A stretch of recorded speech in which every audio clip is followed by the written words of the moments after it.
Breaking news समोर येते। कृषी मंत्री माणिकराव कोकाटेंचं खातं बदललं जाणार असल्याची माहिती सूत्रांकडून कळतेय।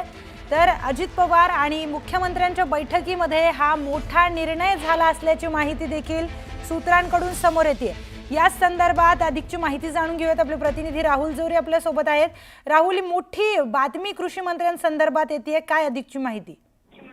प्रियंका, मागच्या 2-3 दिवसांपासून या संदर्भातल्या भेटीगाठी असतील आणि चर्चा ज्या होत होत्या त्यावर आता अखेर निर्णयावर हा निर्णय आलाय असं म्हणावं लागेल। एकंदरीत माणिकराव कोकाटे यांचं वादग्रस्त रम्मी प्रकरण हे कुठेही क्षमा करण्यासारखं नाहीये किंवा त्यांना अभय देण्यासारखं नाहीये।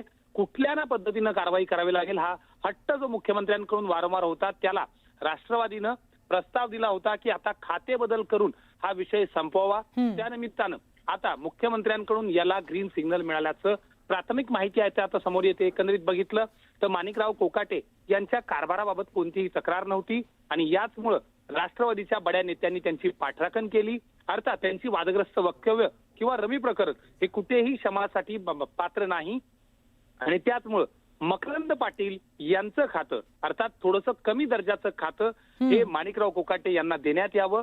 कोणत्याही पद्धतीनं यापुढे ते चूक करणार नाही ते आश्वासन देखील आहे ते भाजपच्या केंद्रीय नेतृत्वाला यासोबतच राज्यातील नेतृत्वाला देण्यात आले आणि त्यामुळे आता फक्त खाते बदलावर हा विषय थांबवावा असं जे आहे ते राष्ट्रवादीकडून प्रस्ताव दिला गेलाय। अर्थात याबद्दलचा अंतिम निर्णय मुख्यमंत्री देवेंद्र फडणवीस घेतील। त्यामुळे माणिकराव कोकाटे यांचं मंत्रिपदाऐवजी फक्त खाते बदलावर त्यांना थांबवलं जातंय का हे देखील पाहावं लागेल।